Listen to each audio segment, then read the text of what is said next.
बच्चों आज करते हैं एक्सरसाइज 5.2 क्लास 10th का question number 15। For what value of n are the n term of two APs. दो एपी दी हैं 63, 65, 67 और दूसरी है 3, 10, 17 equal. For what value of n, किस टर्म पे ये दोनों की दोनों वैल्यू इक्वल होंगी। तो क्या करेंगे हम, सबसे पहले फर्स्ट एपी ए, इसको हमने ए एन रखा, ए एन इक्वल टू ए, इसको A1 मान लिया, ठीक है, A1 प्लस n-1 और D1, ठीक है, ये रख लिया हमने। दूसरी एपी हमारी ये भी AN दूसरी एपी, इसका A प्लस n-1 और D2, डिफरेंस अलग अलग होगा, A भी अलग अलग ही होगा दोनों में, ठीक है। इसको हम कैपिटल में मान लेते हैं, चलो इसको कैपिटल में मान लेते हैं, इसको छोटा मान लेते हैं, ठीक है, ये कैपिटल में मान लिया हमने, ठीक। तो यहाँ पर ए एन, इसका ए एन क्या होगा, यहाँ पर ये ए पी दिया हमें 63, 65, 67 इस तरह से दी है, तो इसमें ए क्या हो जाएगा, इसमें ए हो जाएगा 63, डी क्या हो जाएगा 65 माइनस 63, डी हो जाएगा 2, ठीक है। ए एन हमें, ए एन की वैल्यू हमें निकालनी है, कहाँ पे ये होगा, इसमें ए क्या हो जाएगा हमारे पास दूसरी वाली एपी में, ये हो जाएगा 3, डी क्या हो जाएगा D2, यहाँ पर ये D1 है और ये D2 है, D2 क्या हो जाएगा यहाँ पर 10 माइनस 3, ये हो जाएगा 7, ठीक है। और AN हमें इसमें भी फाइंड करना है, ठीक। तो अब क्या करेंगे हम, सबसे पहले इसमें AN का फॉर्मूला रख लेंगे, AN equal to A plus n-1 और D1, ठीक है। तो AN लास्ट टर्म तो दे नहीं रखी, तो AN इक्वल टू ए क्या है 63 प्लस n-1 और D क्या है 2, ठीक। ये हमारे पास वैल्यू आ गई। इसको अब हम करेंगे AN इक्वल टू ए क्या है इसमें 3, AN का फॉर्मूला सबसे पहले A प्लस n-1 और ये D2, ठीक है, 3 प्लस n-1 और D2 क्या है 7।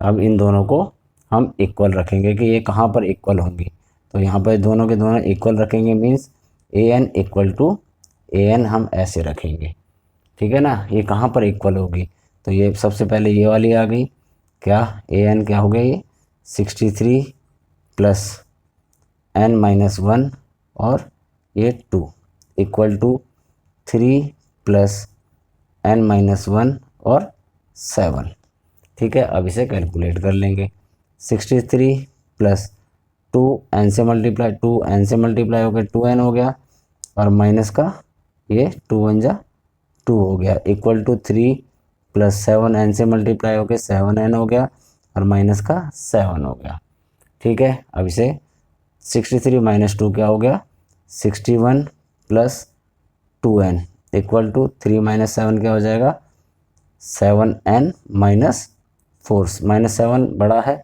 3 छोटा है, तो माइनस का 4 आ गया।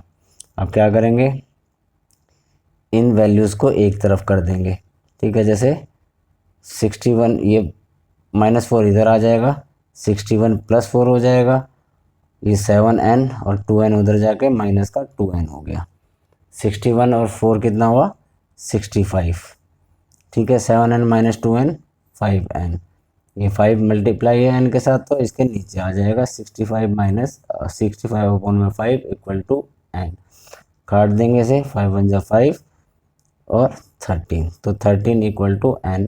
जो 13 टर्म होगी इन दोनों AP में, जो 13 टर्म होगी वो इन दोनों AP में वो इक्वल होगी।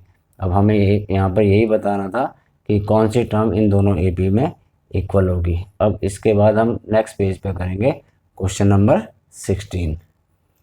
क्वेश्चन नंबर 16 बोला है determine the AP whose third term is 16 and 7th term exceed the 5th term by 12, ठीक है। सॉल्यूशन लिखा, हमें एपी बतानी है, determine the AP whose third term is 16, उसकी थर्ड टर्म क्या है 16 है, एंड द सेवंथ टर्म, जो सेवन टर्म है, एक्सीड द फिफ्थ टर्म, मतलब एक्सीड द फिफ्थ टर्म उससे बड़ी है, कितनी 12, है ना। जो A7 है A5 से 12 बड़ी है, ठीक है ना। अगर A7 में से A5 माइनस करेंगे तो 12 आ जाएगा। A3 हम क्या लिखते हैं, A+2D होता है हमारा A3, ये हो गया 16। अब A7 क्या लिखेंगे हम, A+6D, ठीक है, माइनस A5 क्या लिखेंगे, A+4D इक्वल टू 12। यहाँ हो गया ये A+6D माइनस, यहाँ पे प्लस माइनस है और प्लस है तो ये A माइनस का हो जाएगा और ये माइनस का 4D हो जाएगा इक्वल टू 12, है ना।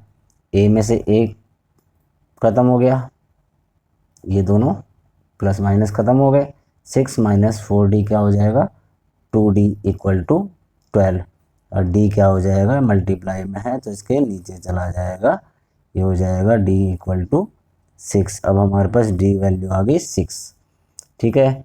अब D हमारे पास 6 आ गई, हम यहाँ पर इसे D इक्वल टू 6 इसे फर्स्ट मान लिया, D equal to 6 put in first, D equal to 6 put in first, तो ये हो जाएगा A+2D, है ना, इक्वल टू 16 था तो A+2 और D कितना है 6 पुट कर दिया 16, और A+2 6 जा 12 इक्वल टू 16, तो A इक्वल टू 16 माइनस 12, तो A आ गया 4।